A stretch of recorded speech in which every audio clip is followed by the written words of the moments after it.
Have you ever wondered why a particular person keeps appearing in your thoughts, no matter how hard you try to move on? Carl Jung, the Swiss psychologist and founder of analytical psychology, would say, this is far from random.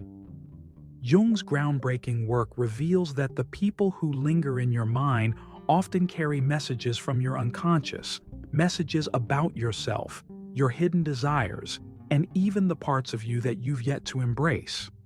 As Jung himself wrote, "Until you make the unconscious conscious, it will direct your life and you will call it fate." Today we'll unpack Jung's theories, from the shadow and projections to synchronicity and the anima and animus, to understand why certain people stay with us and how these thoughts can lead to profound personal growth.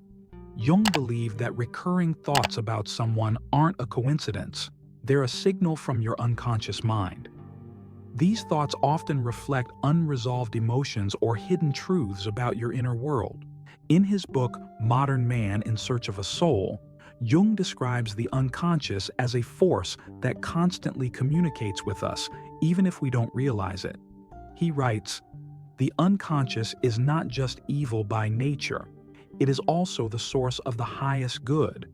Not only dark, but also light, not only bestial, semi-human, and demonic, but superhuman, spiritual, and in the classical sense of the word, divine." When someone repeatedly appears in your mind, it's your unconscious trying to integrate an aspect of your life that you may have overlooked. To understand this better, let's revisit Jung's famous iceberg analogy. Most of our thoughts, emotions, and memories lie beneath the surface of our conscious awareness, in the vast depths of the unconscious.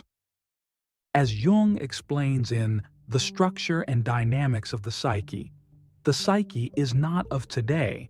Its ancestry goes back many millions of years. Individual consciousness is only the flower and fruit of a season, sprung from the perennial rhizome beneath the earth. When someone occupies your thoughts, it's a sign that something beneath the surface, the rhizome or root of your psyche, needs your attention. One of Jung's most transformative concepts is the shadow, the hidden, often repressed side of our personality. He wrote in Ion, "The shadow is a moral problem that challenges the whole ego personality, for no one can become conscious of the shadow without considerable moral effort. The people you can't stop thinking about often reflect aspects of your shadow. If someone's traits irritate you, it might be because they mirror something in yourself that you've suppressed. If you're drawn to someone's confidence or creativity, it could be a sign that these qualities lie dormant in you, waiting to be embraced." Jung reminds us that integrating the shadow is essential for personal growth. One does not become enlightened by imagining figures of light, but by making the darkness conscious. Jung emphasized that what we notice in others often mirrors qualities within ourselves. In Psychological Types, he writes, "Everything that irritates us about others can lead us to an understanding of ourselves." Think about someone who has been on your mind lately. Are you inspired by their creativity? It might be a reflection of your own untapped potential. Are you annoyed by their arrogance? Perhaps this points to an unresolved relationship with your own confidence or insecurity. Jung's work challenges us to ask, what does this person teach me about myself? Another key idea from Jung is the anima and animus. The anima represents the feminine aspect of the male psyche, while the animus represents the masculine aspect of the female psyche. These archetypes deeply influence how we relate to others and ourselves. Jung writes in The Archetypes and the Collective Unconscious, the anima is the archetype of life itself. It shapes how men perceive and relate to the feminine, while the animus does the same for women's understanding of the masculine. When someone captivates your thoughts, it might be because they align with your anima or animus. They may embody qualities that you yearn for, or challenge the ones you need to develop. Jung believed that much of what we see in others is a reflection of our inner world. This is the process of projection. He explains in Psychological Types, projections change the world into the replica of one's own unknown face. When we project, we attribute our own feelings, desires, or fears onto another person.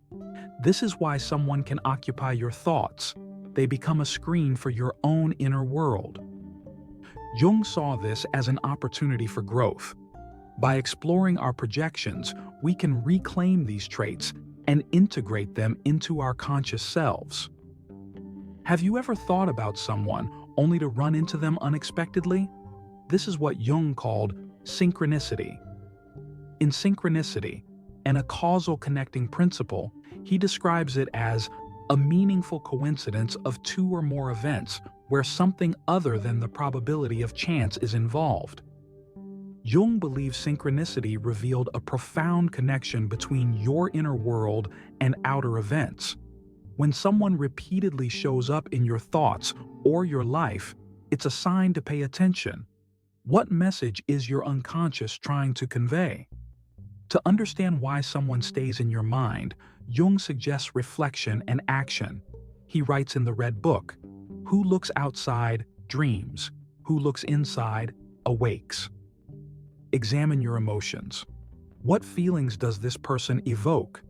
Is it admiration, frustration, or something else? Ask what they symbolize.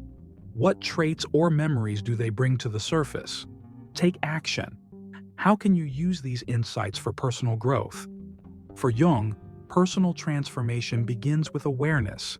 He writes in Memories, Dreams, Reflections. We cannot change anything unless we accept it. Condemnation does not liberate, it oppresses.